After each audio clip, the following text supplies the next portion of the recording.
అపోస్తులుల కార్యములు 15వ అధ్యాయము 19వ వచనం నుండి 29వ వచనం వరకు. కాబట్టి అన్యజనుల నుండి దేవుని వైపు తిరుగుచున్న వారిని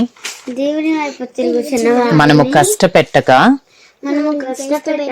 విగ్రహ సంబంధమైన అపవిత్రతను జారత్వమును గొంతు పిసిగి చంపిన దానిని రక్తమును విసర్జించుటకు వారికి పత్రిక వ్రాసి పంపవలనని నా అభిప్రాయము. ఎలయనగా సమాజ మందిరములలో ప్రతి విశ్రాంతి దినమున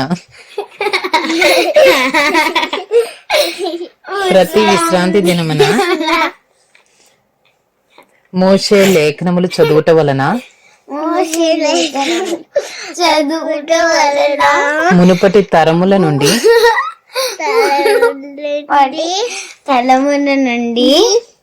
అతని నియమమును ప్రకటించువారు ప్రతి పట్టణములో ఉన్నారని చెప్పెను. అప్పుడు సహోదరులలో ముఖ్యులైన బర్సబ్బా అను మారు పేరు గల యోధాను శీలను తమలో ఏర్పరచుకుని పౌలుతోను బర్నబాతోను అంతియొకయకు పంపుట యుక్తమని అపోస్తులులకును పెద్దలకును సంఘమంతటికి తోచెను.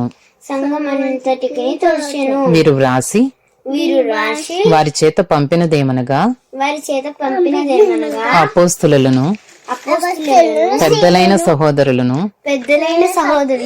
అంతియొకయలోను సిరియాలోను కిలికీలోను నివసించుచు అన్యజనులుగా ఉండిన సహోదరులకు శుభము. కొందరు మా యొద్ద నుండి వెళ్లి తమ బోధ చేత మిమ్మును కలవరపరిచి మీ మనస్సులను చెరుపుచున్నారని వింటిమి. వారికి మేము అధికారం ఇచ్చి ఉండలేదు గనుక మనుషులను ఏర్పరిచి మన ప్రభు అయిన యేసుక్రీస్తు పేరు కొరకు తమ్మును తాము అప్పగించుకొనిన బర్నబా పౌలు అను మన ప్రియులతో కూడా మీ యొద్దకు పంపుట యుక్తమని మాకందరికి ఏకాభిప్రాయము కలిగెను.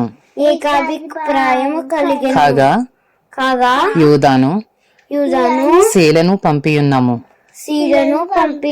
వారును నోటి మాటతో ఈ సంగతులు మీకు తెలియజేతురు. విగ్రహములకు అర్పించిన వాటిని రక్తమును గొంతు పిసికి చంపిన దానిని జారత్వమును విసర్జింపవలెను.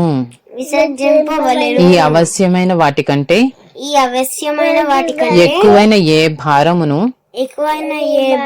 మీ మీద మోపకూడదని పరిశుద్ధాత్మకును మాకును తోచెను. వీటికి దూరముగా ఉండుటకు జాగ్రత్త పడితిరా. అది మీకు మేలు. మీకు క్షేమము కలుగును గాక. అపోస్తులుల కార్యములు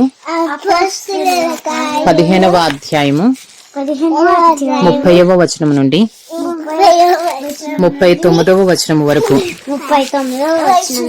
అంతటి వారు సెలవు పుచ్చుకుని అంతియొకయకు వచ్చి శిష్యులను సమకూర్చి ఆ పత్రిక ఇచ్చిరి. వారు దానిని చదువుకొని అందువలన ఆదరణ పొంది సంతోషించిరి.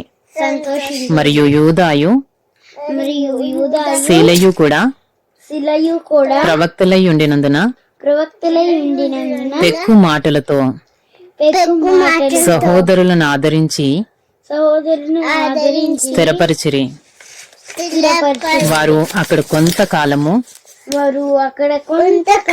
గడిపి సహోదరుల యొద్ద నుండి తమను పంపిన వారి యొద్దకు వెళ్ళుటకు సమాధానంతో సెలవు పుచ్చుకునిరి. అయితే పౌలును బర్నబాయు అంతియొకయలో నిలిచి ఇంకా అనేకులతో కూడా ప్రభు వాక్యము బోధించుచు ప్రకటించుచు ఉండిరి. కొన్ని దినములైన తరువాత ఏ ఏ పట్టణములలో ప్రభు వాక్యము ప్రచురపరిచితమో ఆయా ప్రతి పట్టణములో ఉన్న సహోదరుల యొద్దకు తిరిగి వెళ్లి వారెలాగున్నారో మనము చూతమని పౌలు బర్నబాతో అనెను. అప్పుడు మార్కు అను మారుపేరు గల యోహానును వెంట పెట్టుకుని పోవుటకు బర్నబా ఇష్టపడెను. అయితే పౌలు పంఫులియలో పని కొరకు తమతో కూడా రాక తమను విడిచిన వానిని వెంట పెట్టుకుని పోవుట యుక్తము కాదని తలంచెను. వారిలో తీవ్రమైన వాదము కలిగినందున వారు ఒకరిని ఒకడు విడిచి వేరైపోయిరి. బర్నబా మార్కును వెంట పెట్టుకుని ఓడ ఎక్కి కుప్రకు వెళ్ళెను.